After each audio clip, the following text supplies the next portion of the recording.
दोस्तों, आज योग गुरु बाबा रामदेव जो लगभग हर दिन टीवी चैनल्स की शोभा बढ़ाते हैं, उनको लगी है सुप्रीम फटकार।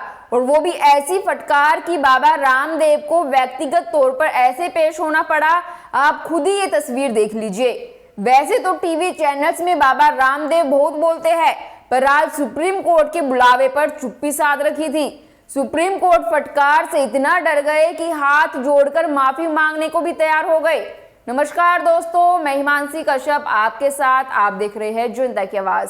पतंजलि आयुर्वेद की ओर से भ्रामक विज्ञापन और एलोपैथी चिकित्सा को निशाने पर लेने के मामले में आज योग गुरु बाबा रामदेव खुद सुप्रीम कोर्ट पहुंचे। उनके साथ पतंजलि के एमडी आचार्य बालकृष्ण भी अदालत में दिखे।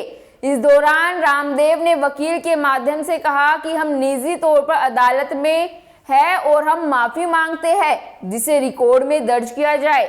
इस पर अदालत ने कहा कि आपको पहले ही चेतावनी दी गई थी और आपने एफिडेविट भी दाखिल किया था, फिर क्यों इस तरह की गलती हुई? यह पूरी तरह से अवमानना है। केवल उच्चतम न्यायालय ही नहीं बल्कि देश भर की सभी अदालतों द्वारा पारित हर आदेश का सम्मान किया जाना चाहिए। साथ ही सुप्रीम कोर्ट ने केंद्र सरकार को भी फटकार लगाई है। सुनवाई के दौरान कोर्ट ने केंद्र सरकार की ओर से एक्शन न लेने पर भी हैरानी जताई। जस्टिस अमानुल्लाह और जस्टिस हिमा कोहली की बेंच ने कहा कि आश्चर्य है, जब पतंजलि कंपनी जोर शोर से यह कह रही थी कि एलोपैथी में कोविड का कोई इलाज नहीं है, तब सरकार ने अपनी आंखें बंद क्यों रखी?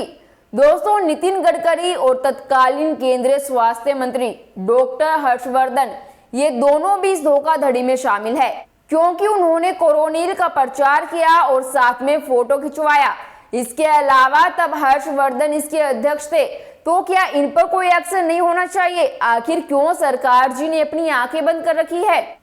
इस पर सरकार की ओर से पेश सॉलिसिटर जनरल तुषार मेहता ने कहा, जो हुआ वह नहीं होना चाहिए था। कोर्ट ने रामदेव और आचार्य बालकृष्ण से कहा, आपको न्यायालय में दिए गए वचन का पालन करना होगा। आपने हर सीमा की तोड़ दिया है। कोर्ट ने उत्तराखंड सरकार से भी पूछा कि केंद्र की सलाह के बाद क्या कदम उठाया गया। सुप्रीम कोर्ट ने रामदेव को हल्फनामा दाखिल करने के लिए आखिरी मौका दिया है। सुप्रीम कोर्ट 10 अप्रैल को मामले की सुनवाई करेगा।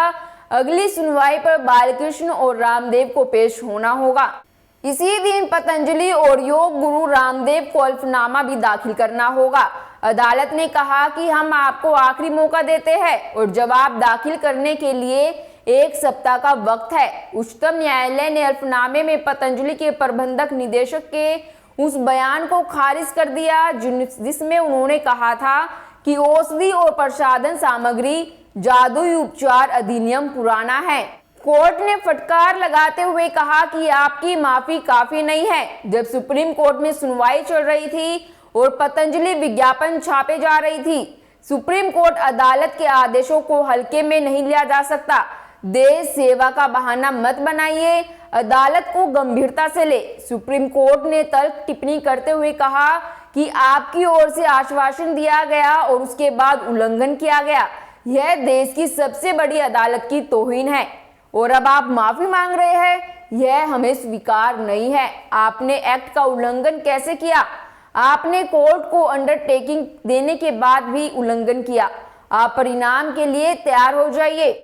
सुप्रीम कोर्ट ने रामदेव पर टिप्पणी करते हुए कहा कि आप चाहे कितने ऊंचे हो, क्या आप कानून से ऊपर है? कानून की महिमा सबसे ऊपर है।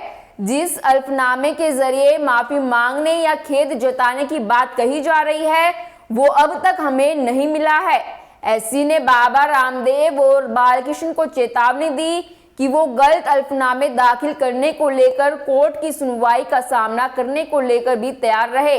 सुप्रीम कोर्ट ने हल्फनामे में गलती बताते हुए कहा कि ये परजूरी केस है। रामदेव के वकील को कहा कि आपने हल्फनामे में सही तथ्य नहीं रखे। अवमानना के अलावा कोर्ट में झूठा हल्फनामा देने का केस भी चलाएंगे। कोर्ट से बाहर आते वक्त जब रिपोर्टर ने सवाल पूछा तो बाबा के पास बोलने के लिए कुछ नहीं था।